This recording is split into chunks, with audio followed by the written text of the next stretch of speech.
Sometime last year, Capcom released a series of trailers for Resident Evil Village. What ensued was what I assume Kim Kardashian's curves wish they could do: break the internet. Domna Alcina Dimitrescu became the it woman, icon, girl boss, mommy girlfriend, and meme of the moment of the internet and netizens all over.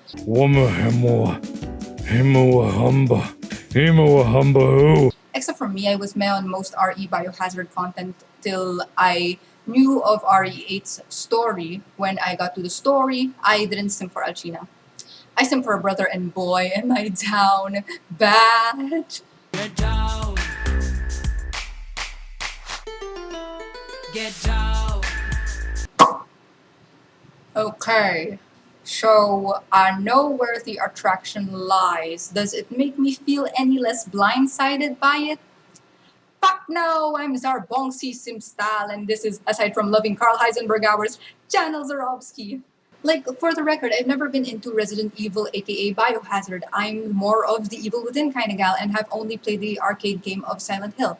I barely know the gist of RE because it's iconic. It's a staple of gaming. Y'all know Leon and the Redfields and Jill and Nemesis and Wesker and Hunk and Merchant and Taho and so on.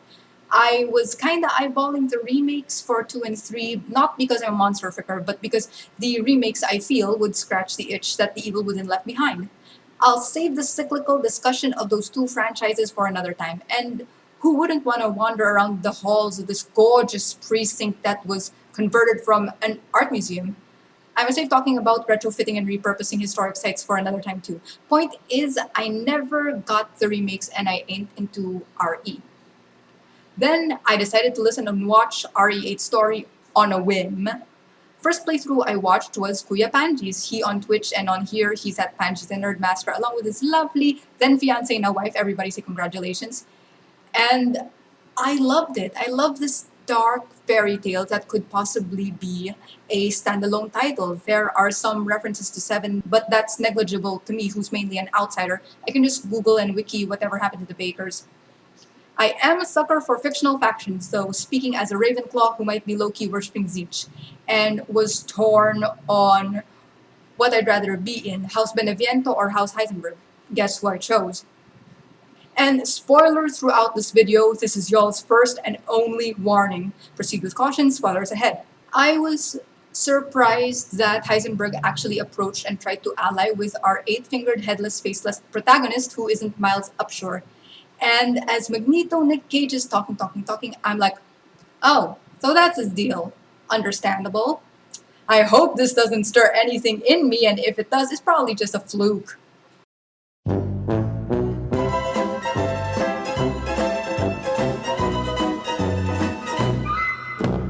Before I continue, preface as usual.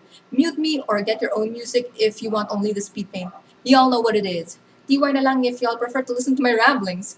Side note, scuse if, rather when, I get my Romanian pronunciations wrong. Usually I go with what's canon, but IRL Romanians did say it's Dimitrescu rather than in-game pronunciation Domitrescu. I'm a listen to the Romanians who chimed in, links below. Again, sorry if I get more words wrong. And speaking of prefaces, Muse artist relationships can vary both in fiction and in real life. It's basically a time-honored tradition for us in the creative professions to find or stumble upon someone or something to be a source of inspiration. They can go from romantic partners to familial relations, platonic friendships, strangers, and parasocial relationships like celebrities and their fans. Three notable Pinoy examples I can think of. One, for the strangers category, is Sabel and Bencab. Benedicto Bencab Cabrera is a Philippine national artist for the visual arts, and if you go to his museum up north in Baguio, y'all will see his paintings, prints, and every other media and the museum cafe named after a woman called Sabel. Personally, they didn't know each other. Sabel was a vagrant woman, and yet her image and name are almost everywhere in Bencab's works. Number two, Wang Od. Wang Od is a traditional tattooist from Buscalan in the Cordilleras up north, same administrative region as the Bencab Museum. She is 104 and still going strong, the quote-unquote last mambabatok, last, soon gonna be an obsolete word since she's got youngins training under her. In the local art world, you'd occasionally find fan art of her, and I mean professional paintings done by seasoned artists displayed in galleries and art fairs. She ain't just a National Living Treasures awardee, she's a muse and a figure in our cultural identity. And number three, yes, I know it's sappy, and I'm sorry, Yeshua and I have about, God, I can't count how many poems I've written about him. Some good, some great, some not so good or great, but they're out there somewhere. Just let me love my boyfriend, Mom. Meanwhile, for a lot of us geek artists, our artist muse relationship falls under IRL person in love with fictional character, or just think they're neat, though it's acceptable and valid, right? Is it cringy and weird? Kinda, but hey, so long as you ain't hurting anybody and everything is subjective and cringe in one form or another, so Go crazy! Ah, go stupid! Ah! self-shipping is a new self-care. Deal with it. Life's too short to give a flying fuck about strangers' criticisms over your fetishes, so fuck it all and choose happiness. Choose satisfaction. God, I sound like a chocolate ad. And if y'all suck at photoshopping your favorite pony beside you, you'll still got time to improve photo manipulation and or digital art techniques and personal aesthetics teas. Also, filters are a thing now. That'll probably be a separate video essay in the far, far future, by the way. And for the record, self-portraits, self-inserts, and self-shipping ain't nothing new. Going both ways of the meta in IRL and inside the historically relevant stories they created, Dr. Jose Rizal and Dante Alighieri made self-insert personas and retold their narratives the way they saw fit and how. Ditto for fan art, especially when it comes to biblical figures, mythology, Shakespearean plays, etc., etc. Here's Sandro Botticelli putting himself in the adoration of the Magi circa 1475 to 1476. And speaking of mythology fan art, what about that fool Pygmalion who carved his ideal waifu, Galatea, OC Don't Steal, out of ivory? Then, Aphrodite took pity on him. Aphrodite, Aphrodite, Aphrodite. The goddess of love. They didn't have holograms and screens yet at the time, and so Aphrodite made her real.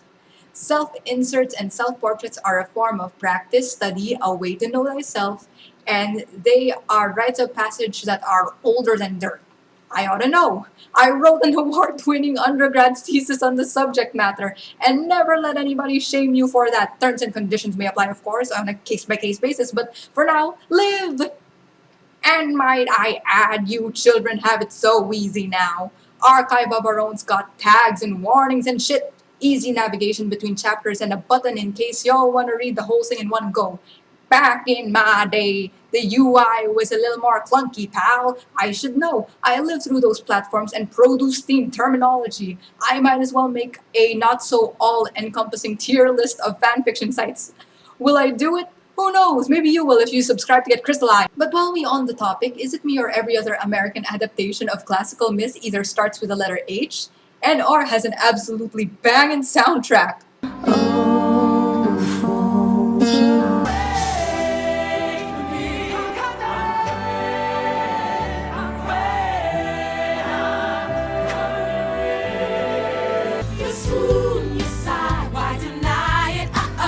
It's too cliche, I won't say I'm in love. No, just me. Okay. Back to the man at hand. The thing about Karl Heisenberg is this physicality and swagger. I don't know what's my type or if I even have one. But it ain't that walking stereotype of a Wild West bounty hunter front ass. Nick Cage sounds coming out as a hairy, stogie, smoking cake hole na mukhang amoy araw at parang ilang buwan na di nagsiligo combined with tobacco, sweat, oil, and whatever factory gunk he got caked under his fingernails. But then it occurs to me, Karl Heisenberg ain't the first unkempt, unhinged, mad scientist I've grown to adore. Not by a long shot. Medical log, revitalization surgery. This is my 18th attempt. The subject is Oscar the stable boy, 20 years old. He fell down the well while drunk. Body is in good condition. Experiment number 4. Subject numbers 4 through 13. Brainwave activity diminished. but synchronization achieved. So maybe I do have a type. Orochimaru doesn't count, however, since I hated them until their redemption and ensuing parenthood shtick. If my friends, family, and associates who've known me since grade school say otherwise, assume their lines through their teeth. I have no clue what they're talking about, Josh. But what I do have a clue about is where the infatuation mainly stems from. Rebellion, specifically wanting the kind of dignity that independence brings. Miranda may have given the four lords their power, but I doubt it was 100 consensual as far as I figure. And to me, that's admirable to want to be your own man. And hey, why not quash the greater evil while you're at it? I usually don't take kindly to desecrating the dead, pero in Carl's circumstances, I'm willing to make an exception rather than have him join his siblings in experimenting on the living. And the man raised a factory and an army with his own two hands and sparky guts. I heard it took, 18 tries till he could revive his first corpse? That makes 17 failures, but did he stop? No, just truck freak kept on trucking. That's the kind of fella I want to go with on a week-long caffeine binge, inventing and making stuff and planning a coup d'etat within a creative fever, then shower and pass out on the bed together for a month. He strikes me as a man who's never been satisfied. He's like me. I'll never be satisfied. I'll never be satisfied. Which is what I feel with my art and video sometimes, and I could totally see myself jiving to that work schedule and forego baths altogether. Hell, I do that now.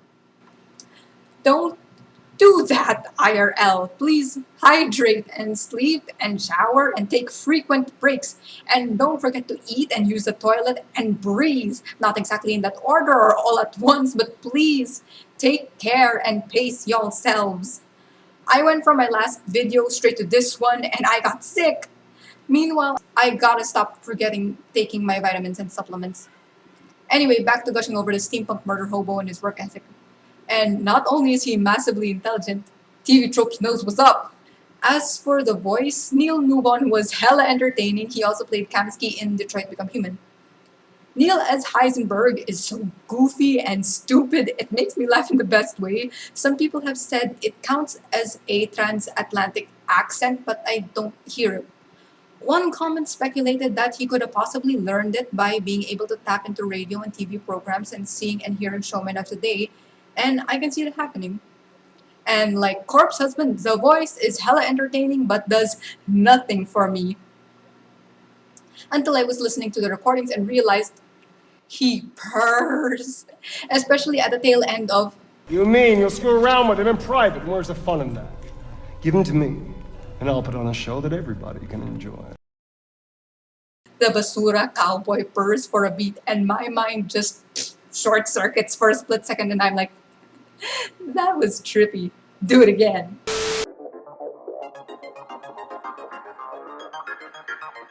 Don't be shy, I already like you. Don't care what you drive, I'm attracted to the IQ. But what don't I like? What ain't attractive? Where do I begin in tearing homeless McCree a new one? And when I do finish, they'll have to bury him in separate canopic soup cans just like Exodia Rose over here. Babe, honey, papi, stud muffin, did you or did you not roll a 1 in the negotiations and compromise department? What was your plan? I mean, y'all can say, sorry about that, and muscle through countless failures, but how hard was it to say, I know you don't give a flying fuck about my mommy issues, Ethan, but right now I need your help, considering you just run, gunned, and bulldozed my siblings in a fortress full of lichens. Don't like Rose being weaponized? Fine, we won't have Rose weaponized. What, like it's hard? He's not a good man. He a bad man. He kinda stupid, in fact. Look! An idiot! Where? For a genius. And another thing is, I don't like the rhetoric where he says the strong will destroy the weak. Only cis and wannabe strongmen turned teachers and coaches and pickup artists believe in absolutes. Get that shit mentality out of my house, Karl Heisenberg. Lord in heaven above, I'd trade clan and country for a man with a good EQ-IQ balance that matches his age. Oh wait, I already have that. Never mind. But seriously, old man Toph Beifong doesn't look that old. Halted aging fiacado aside. What we mainly see is all this scruff and disheveledness, but that face ain't a day over 40, I reckon. My headcanon though, despite liking a lot of spicy fan art, is that Heisenberg's got a dad bod. Y'all want pecs and abs, y'all oughta look at Chris, who looks like a beret in a bongo way from going full beatnik. Or me in my Gopnik approved Baguio drip. God, I really miss that mountain air, huh? Well, time to move to Romania. What was my channel about again? Alright, art! The batch in this video are mostly traditional works done on 7.5 inch by 10 inch sketchpad or watercolor paper, plus a little help from Photoshop, and are mainly Filipino involved shitposting. Oh no, the worst kind of shitposting. Plus Disney and musicals, of course. They were either finished on the 19th or the 30th. As for what's Disney, and I'm not sure if it's a musical or not, it had what, 2 numbers in universe, is Emperor's New Groove, and one of the iconic scenes is Pull the lever, Kronk. Octi Arts, we don't know each other, and they finished before I did. Send them some love, please. Great minds do think alike after all. Singer-songwriter Mitski calls it fishing in the same part of the collective subconscious when fans accused Mac DeMarco of plagiarizing her record. Both of which evidently talk about cowboys while we're talking about a smelly metal bending cowboy. I've been on both ends of that, by the way. I and my team have been plagiarized back in school, but usually my first thought ain't plagiarism agad. My first thought is what Mitski described. Like I said, great minds think alike. One time I parodied a picture of another girl named Rose, but with cars from JoJo. Only after I finished it did I stumble upon a comic with the same concept. Nevertheless, I edited my deviant art description not because of just in case I get accused reasons, but rather honoring those who had the idea before I did, even if they weren't an inspiration because I didn't know they existed till I saw them. They still got the idea out before I did, and respecting that is important to me. Another time where I was on the opposite end is where I'd used a canvas backwards before. That piece is sold now. It's got a stand glued behind it, and my concept was basically getting a small canvas and using the stretcher as a built-in frame, because not only would the frame be thick enough, but that there would be no middle bar obstructing the piece. Cozy Kitsune had no rationale like that. She was just palette knifing paint flowers onto a bigger canvas with a said middle bar. I commented, oh hey, I have that idea too, and I linked my deviant art piece. I wanted to screen grab for this vid, but can't find it anymore. But as I'm searching, I see others have this idea now too. Pretty cool, huh? Another example is the Hunger Games Battle Royale debacle, but we're gonna stop there before we slip and fall deeper into a tangent hole. Anyway, the comics basically pencil on paper and finished June 30th. I sent the whip to my brother's girlfriend and she loved it. As for the musicals front, Hadestown is one of my favorites, aside from Six. Its interpretation of classical Miss Hades is a Depression-era inspired factory owner. The souls of the damned work in his factory. He even has a leather trench coat. Now, who does that remind y'all of? Heisenberg strikes me with vibes like he used to be some kind of hippie or slacker, but grew up to be a businessman and industrialist. So I basically put Karl in Hades cosplay, and I knew I wanted a monochromatic one-shot design. I drew him with his little fang poking out, but listened to Broski Crystal for the better to erase it. Forgive me if the proportions are off, but at the time we had limited references for his hammer, and all I had were some blurry game shots in bad lighting, let alone pics of Karl without his hat in profile view. But that got to be an exercise in stylization to get what little there was and make it look good in a style by my hand. Well, I tried, didn't I? My eureka moment was I forgot whose playthrough, Mark's or Sean's, where there's this church altar and it had Karl in profile for a photo, and I saved that and turned the brightness up. Of course, I don't have a copy of my own yet. That's what I had to go on, as well as concept art and Joel, who was Karl's space model. Then I inked everything, made him look like an illustration, what with the dashes and cross-hatching and whatnot. Then I had this outline so I can clean up the border in Photoshop so he can be like a sticker or something. I had a mind fart moment, like I forgot how to Photoshop for a hot second. That is a tangible fear right there. Like one day you just forget how programs work. Yikes. But I managed to finish him on the 30th too. Before I continue, can the Filipinos in the audience pronounce this name? Is it Simon or is it Simone? Cause my family and I have been at it since time immemorial. Hell, Broski, Crystal, and I have been arguing over the pronunciation of this word too. Tell him I'm right when I say poem is fine aside from poem. Anyway, context for foreigners. Remember Dr. Brizal from earlier? Well, one of his works, El Filibusterismo, spoilers by the way for 130-year-old Philippine literature, it involves our villain protagonist Simon making, gifting, and planning to set off a kerosene lamp-shaped bomb at a soiree. Now, Simon's tease is usually depicted in the European-style 1800s coat and tie, top hat, long hair, facial hair, and specs included. I just thought, hey, why not put Carl in that drip? Say it came from the Duke, then gift the lamp bomb to Mother Miranda. Okay, but wouldn't it be interesting if the Duke had copies of El Fili and its predecessor, Noli Me Tangere, tumbling around in his wagon? They were first published in Berlin, Germany, and Ghent, Belgium, after all. Anyway, the comics pencil on paper, text added digitally, then signed on the 30th. After the relative success of my monochromatic portrait of Natasha ZM, and by relative success, I mean actually loving my work to the point of being happy every time I see it when I open my sketchpad, I knew I was ready for this purple, coffee-themed piece I had planned at the back of my mind for a while now. Which totally got blindsided, and I mean absolutely rammed broadside by this self-shipping induced caffeine-themed piece in purple watercolor. Coffee before coup, caffeine before conspiring, kape bago coup d'etat. Filipino word of the day being coup d'etat, which is Tagalog for coup d'etat. Which is a French for coup d'etat. I love how the alliteration works for both Filipino and English, but as with every time a Pinoy sound slips out on this channel, I lay it down in baybayin. Traditional, ancient, near-dead at some point Tagalog alphabet, and I say Tagalog because that's just one ethno-linguistic group out of many ethno-linguistic groups in this here proud Southeast Asian archipelago. And though I swatched some of the typefaces I already had for all of the slogans, I wanted to make my own for the baybayin text. I got to doodling and let the ink flow take my hand while still knowing I wanted this sorta ink block, old-timey poster style look.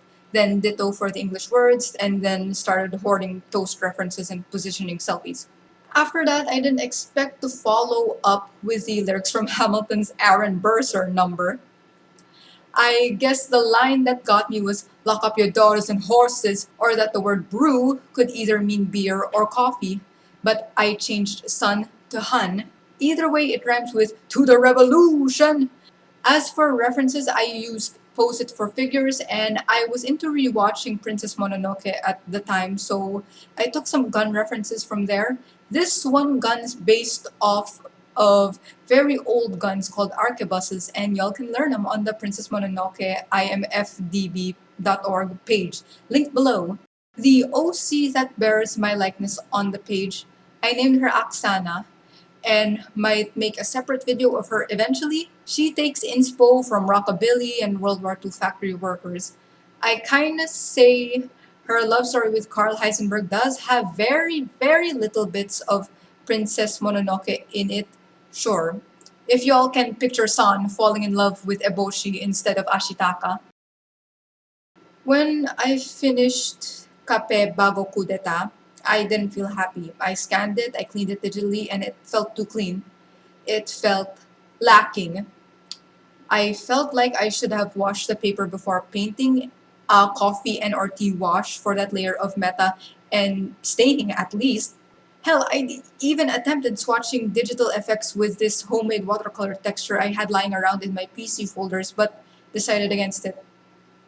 But then I saw it on my Redbubble designs and was like, hello, we're in business. Looking at past muses like Cars and Bucky, either I don't have a consistent style where every other drawing looks like somebody else's hand, or my subjects tend to inspire me to try different styles, intentionally or otherwise. Carl is no different. Y'all might think, pie the amount of shitpost to call art, right? Let alone art inspired by a muse, no? Well, I guess we'll just have to remedy that with bigger, better pieces and ensuing videos, yes? For the record, I agree with Ethan's decision. If Rosemary was my baby, I wouldn't let her be used either. We should have had multiple endings though, depending on whether or not we take the Dilfy Full Metal Ferrokinetics deal or whether or not he's gonna stab us in the back at some point or fully team up with Chris's team. It sounds like a music act slash band collab. Alpha and the Hound Wolves featuring Full Metal Dilf and Ethan 8 Fingers Winters on bass. Will we get that in the DLC? Who knows? My underdeveloped headcanon is that Carl and Oksana run the Silver Stallion speakeasy within the village and or the factory. The perfect place for conspiratorial whispers, the wavering faithful, and the occasional hooded, if not generously sized, traveling businessman. Also bongo nights, not boogie nights, bongo nights. Tsaka, speaking of music, I've seen these playlists go around but haven't listened to any of them. But if I had to link a certain song to Heisenberg, it's because of this one fanfic. I'm gonna link it below. The gist is the reader works for Heisenberg. They bond over time, and Carl goes like, "My good bitch, if you want to resolve this unresolved tension, if so, I'm your man, and leave the door to your room unlocked tonight. If not, and you're about as free as the space in the Duke's drawers, then lock up, Josh." And I am straight up Bruno Mars and Anderson, period. Pack up in this bitch, cause I'ma leave the door open, boy.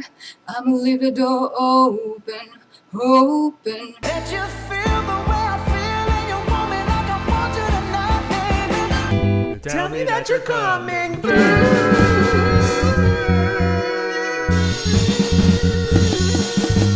And with that, I'ma plunge headfirst into a Romanian factory and scrounge myself a necromancing ferrokinetic scruffy hubby. Go on and metal bend them like and share buttons or that red bubble link so an insomniac bitch can cop some bullets off a Duke and not get ate by lichens. And subscribe to get crystallized and shine on, you crazy crystallites. I've been Zarobski Crystal of Channel Zarobski saying, La revedere pentru acum.